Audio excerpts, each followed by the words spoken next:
Hello everyone, welcome to star education YouTube channel. Star education YouTube ચેનલમાં આપ સૌનું ખૂબ ખૂબ સ્વાગત છે. આજનો જે વિડીયો છે એમાં આપણે ચર્ચા કરશું 10 જાન્યુઆરીના તમામ મહત્વના કરંટ અફેર.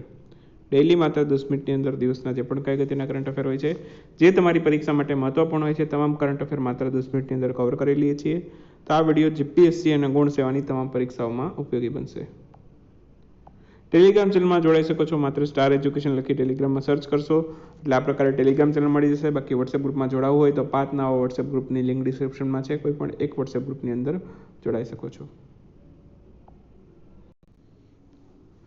જે લોકો સ્ટાર એજ્યુકેશનની ઈ મેગેઝિન રીડ કરે છે એના માટે એક નાનકડી અનાઉન્સમેન્ટ. સેટ નંબર 48 જેમાં ડિસેમ્બર મહિનાના 3rd વીકના કરંટ અફેર કવર કરેલા છે, અને સેટ નંબર 49 જેમાં 4th વીકના કરંટ અફેર આપણે કવર કરેલા છે. તો આ બંને સેટની લિંક છે મેં આપણી ટેલિગ્રામ ચેનલમાં પણ મૂકેલી છે, અને તમામ આપણા જેટલા પણ વોટ્સએપ ગ્રુપ છે એમાં પણ મૂકેલી છે. તો ત્યાંથી પણ એક્સેસ કરી શકો છો, અથવા ડાયરેક્ટલી વિઝિટ કરો આપણી વેબસાઇટ mygovtcareer.com, ત્યાંથી પણ તમને મળી જશે. અથવા તો બીજી એક વેબસાઇટ છે આપણી પોતાની સ્ટાર એજ્યુકેશન બાય hardikchhatbar.com. તો આ બંને વેબસાઇટ ઉપરથી તમને ઈ મેગેઝિન મળી જશે. શરૂ કરીએ આજના કરંટ અફેર. 10 જાન્યુઆરીના સૌથી પહેલો પ્રશ્ન આજના વિડીયોમાં. તાજેતરમાં ફૂડ એન્ડ એગ્રીકલ્ચર ઓર્ગેનાઇઝેશન દ્વારા કુલ કેટલા ચાના ઉત્પાદક સ્થળોને GIAHS નો દરજ્જો આપવામાં આવેલો છે? આના વિશે આપણે પછી વાત કરશું. પહેલા તો કુલ કેટલા એવા ચાના ઉત્પાદક સ્થળો છે જેને GIAHS નો દરજ્જો આપવામાં આવેલો છે 2020માં, બરાબર? તો કુલ 4 એવા સ્થળો છે જેને આ દરજ્જો આપવામાં આવેલો છે. તો આન્સર આવશે ઓપ્શન સી. તો ફૂડ એન્ડ એગ્રીકલ્ચર ઓર્ગેનાઇઝેશન દ્વારા આ GIAHS નો દરજ્જો આપવામાં આવે છે. આ વખતે કુલ 4 સ્થળો છે એને આ દરજ્જો આપવામાં આવેલો છે. ચાના ઉત્પાદક સ્થળો છે તમામ, અને એને આ દરજ્જો આપવામાં આવેલો છે. હવે આનું પૂરું નામ જાણી લઈએ. તો GIAHS છે એનું પૂરું નામ શું થાય? Globally important agricultural heritage system. Globally important agricultural heritage system, બરાબર? તો આ એનો પૂરું નામ થાય છે. બાકી કયા 4 સ્થળો છે, બરાબર, તો એ પણ જાણી લો. તો એક છે, 2 એમાંથી આવેલા છે ચીનમાં, એક આવેલું છે જાપાનમાં, અને એક આવેલું છે કોરિયામાં, બરાબર? તો pure traditional tea agro system એ ચાઇનાની અંદર આવેલું છે, જેને આ દરજ્જો મળેલો છે. ત્યાર પછી Fuzhou jasmine and tea culture system એ પણ ચીનની અંદર આવેલા છે, એને પણ આ દરજ્જો આપવામાં આવેલો છે. ત્યાર પછી traditional tree grass integrated system in Shizuoka એ આવેલું છે જાપાનની અંદર, એને પણ આ દરજ્જો આપવામાં આવેલો છે. અને ટ્રેડિશનલ હાડોંગ ટી એગ્રો સિસ્ટમ જે કોરિયાની અંદર આવેલું છે, બરાબર? તો આટલા યાદ રાખવાના છે. બાકી આપણે ભારતની અંદર આવા કેટલી સાઇટ આવેલી છે GIAHS નો દરજ્જો ધરાવતી હોય એવી, તો એ પણ અત્યારે આ પોઈન્ટ ચર્ચામાં છે એટલે આપણા માટે એ પણ અગત્યનું થઈ જાય. તો ભારતની અંદર કુલ 3 એવી સાઇટ છે કે જે GIAHS નો દરજ્જો ધરાવે છે. ઓકે, તો એ કઈ કઈ છે? એક તો આવેલી છે કુટ્ટાનમ બિલો સી લેવલ ફાર્મિંગ સિસ્ટમ, કેરલાની અંદર છે એ. ત્યાર પછી Koraput traditional agriculture of Odisha, એને પણ આ દરજ્જો મળેલો છે. અને પેમ્પોરે સેફ્રોન હેરિટેજ જે કાશ્મીરની અંદર આવેલું છે, તો એને પણ આ દરજ્જો મળેલો છે. તો આટલા ભારતની અંદર કુલ 3 આવી સાઇટ છે જેને આ દરજ્જો મળેલો છે, બરાબર? બાકી ફૂડ એન્ડ એગ્રીકલ્ચર ઓર્ગેનાઇઝેશનની વાત આવી છે, તો એના વિશે થોડુંક તમે મને કોમેન્ટમાં જણાવશો. જેમ કે FAO છે એની સ્થાપના ક્યારે થઈ અને એનું મુખ્ય મથક ક્યાં છે? તો આ 2 પ્રશ્નોના આન્સર છે તમારે મને કોમેન્ટમાં આપવાના છે, બરાબર? બાકી પૂરું નામ તો કહી દીધું, food and agriculture organisation. Okay, તાજેતરમાં સરકાર દ્વારા નાણાકીય વર્ષ 2020-21 માટે ક્વાર્ટર 4માં સુકન્યા સમૃદ્ધિ યોજના માટેનો વ્યાજ દર છે એ કેટલો રાખવામાં આવ્યો છે? તો સુકન્યા સમૃદ્ધિ યોજના છે એના માટે વ્યાજ દર રાખવામાં આવેલો છે 7.6%. તો આન્સર આવશે ઓપ્શન બી 7.6%, બરાબર? તો સુકન્યા સમૃદ્ધિ યોજના છે એના ક્વાર્ટર 4 માટે તમામે તમામ જે પહેલા હતા એ જ રાખવામાં આવેલા છે. કોઈ પણ પ્રકારના વ્યાજ દરની અંદર કોઈ પણ ચેન્જ કરવામાં આવેલો નથી. જેટલી પણ જે સરકારની બચત યોજનાઓ છે તો એના માટે નવા દર જાહેર કરવામાં આવેલા છે. જે પહેલા હતા એ જ રાખવામાં આવેલા છે, પરંતુ એ યાદ હોવા જરૂરી છે. ઓકે, તો પીપીએફ જે છે પબ્લિક પ્રોવિડન્ટ ફંડ એના માટે વ્યાજદર કેટલો હતો? એના માટે તો 7.1%, અત્યારે પણ એ જ છે. એનએસસી નેશનલ સેવિંગ સર્ટિફિકેટ એના માટે 6.8% હતું, અત્યારે પણ એ જ છે. પંચવર્ષીય વરિષ્ઠ નાગરિક બચત યોજના એના માટે છે 7.4%, સુકન્યા સમૃદ્ધિ યોજના માટે છે 7.6% અને કિસાન વિકાસ પત્ર એના માટે છે 6.9%. બરાબર. તો આ બધી ટકાવારી યાદ રાખજો. હાલની જે બચત યોજનાઓ છે તો આમાંથી પણ જીપીએસસી ની અંદર 100% પ્રશ્ન આવે. ગુણ સેવામાં આમાંથી કદાચ રેર કેસની અંદર ક્વેશ્ચન આવે, પરંતુ જીપીએસસી ની અંદર 100% આમાંથી ક્વેશ્ચન આવે. બરાબર. ઇકોનોમી છે જીપીએસસી નો એકાદો સબ્જેક્ટ તરીકે પણ આવે છે, તો એના સંદર્ભમાં પણ આ બધી વસ્તુ ઉપયોગી છે. બરાબર. તાજેતરમાં બ્લૂમબર્ગ બિલિયનર ઇન્ડેક્સ મુજબ વિશ્વના ધનિક વ્યક્તિઓની યાદીમાં પહેલા ક્રમ ઉપર કોણ છે? ક્વેશ્ચન એવો હતો. બરાબર. ક્વેશ્ચન એવો હતો કે બ્લૂમબર્ગ બિલિયનર ઇન્ડેક્સ મુજબ વિશ્વના ધનિક વ્યક્તિઓની યાદીમાં ઇલોન મસ્ક છે કેટલામાં ક્રમ પર છે? Alone Musk. ઓકે. તો ક્વેશ્ચન એવો છે. શા માટે ચર્ચામાં છે એ પણ કહી દો, એલોન મસ્ક. ઓકે. પરંતુ ક્વેશ્ચન એવો છે કે અત્યારે બ્લૂમબર્ગ બિલિયનર ઇન્ડેક્સ એમાં વિશ્વના ધનિક વ્યક્તિઓની યાદીમાં એલોન મસ્ક કેટલામાં ક્રમ ઉપર છે? તો બ્લૂમબર્ગ બિલિયનર ઇન્ડેક્સ મુજબ છે એલોન મસ્ક છે વિશ્વના સૌથી ધનિક વ્યક્તિ બની ગયા છે. તો એના આ ઇન્ડેક્સ મુજબ છે તેઓ પહેલા સ્થાને છે. તો આન્સર આવશે ઓપ્શન બી. બરાબર. તો શા માટે ચર્ચામાં છે એ હું તમને હમણાં કહું. બરાબર. પરંતુ પહેલા એ જાણી લો કે આ બ્લૂમબર્ગ બિલિયનર ઇન્ડેક્સ છે 2021 માટે વિશ્વના ધનિક વ્યક્તિઓની યાદી છે, નવી અપડેટ કરી છે. તો એમાં પ્રથમ ક્રમ ઉપર છે એલોન મસ્ક, જે ટેસ્લા કંપનીના ઓનર છે. તો હાલમાં ખૂબ જ ચર્ચામાં છે એલોન મસ્ક અને વિશ્વના સૌથી ધનિક વ્યક્તિ બની ગયા છે. તો સ્વાભાવિક છે કે ચર્ચામાં 100% આવે.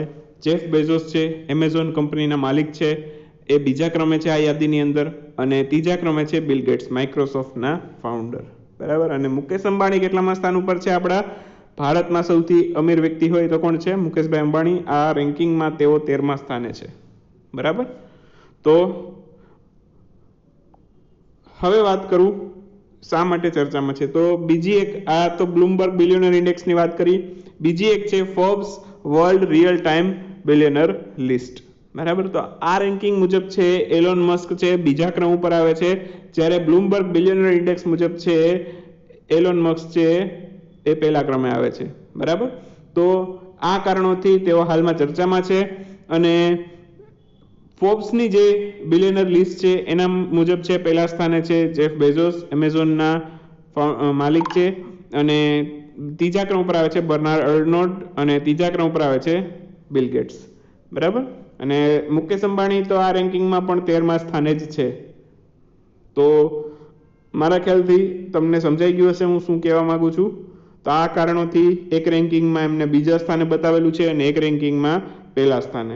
હવે એવું શા માટે થાય? તો બંનેની કેલ્ક્યુલેશન કરવાની મેથડ અલગ અલગ હોય, અથવા ફોર્બ્સની પાસે થોડીક લિમિટેડ માહિતી હોય, તો એના કારણોથી છે એમને બીજા સ્થાને રાખવામાં આવેલા હોય.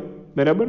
અમુક વસ્તુ છે જાહેર ના કરી હોય ફોર્બ્સની મેગેઝિનને, તો એ માટે થઈને છે એમણે આને બીજા સ્થાને રાખેલા છે, જ્યારે બ્લૂમબર્ગમાં પહેલા સ્થાને છે. આગળ વધીએ. તાજેતરમાં સ્ટેટ ઓફ ક્લાઇમેટ રિપોર્ટ કોના દ્વારા જાહેર કરવામાં આવેલો છે? તો સ્ટેટ ઓફ ક્લાઇમેટ રિપોર્ટ 2020 છે હાલમાં જાહેર કરવામાં આવેલો છે આઈએમડી દ્વારા. તો આન્સર આવશે ઓપ્શન સી. તો આઈએમડી હાલમાં સ્ટેટ ઓફ ક્લાઇમેટ રિપોર્ટ 2020 જાહેર કર્યો છે. આઈએમડી નું પૂરું નામ યાદ રાખી લેજો, ઇન્ડિયા મેટ્રોલોજીકલ ડિપાર્ટમેન્ટ. ઓકે. અને આ રિપોર્ટ શું કહેવા માંગે છે? 2020 છે. બરાબર. 2-3 વાતો કહી દો જે મહત્વની છે આપણે આના માટે આ રિપોર્ટમાંથી. એક તો એવું કીધેલું છે કે વર્ષ 2020 છે એ 1901 પછી સૌથી વધુ ગરમ વર્ષની યાદીમાં કેટલામાં સ્થાન ઉપર છે? 8મા સ્થાન ઉપર. કેટલામાં? 8મા સ્થાન ઉપર છે. બીજું એવું કીધેલું છે કે સૌથી વધુ 15 ગરમ વર્ષ, એમાંથી સૌથી વધુ 12 ગરમ વર્ષ છે એનો સમાવેશ તો છે 2006 થી લઈને 2020 સુધીમાં જ થાય છે. તો અત્યારે આપણે જે ઉદ્યોગીકરણ ને બધું વધ્યું છે એના કારણે ગ્લોબલ વોર્મિંગ છે એ રાઇઝ થઈ છે. તો એક એ પણ રીઝન છે કે અત્યારે જે ગરમીનું પ્રમાણ વધી રહ્યું છે.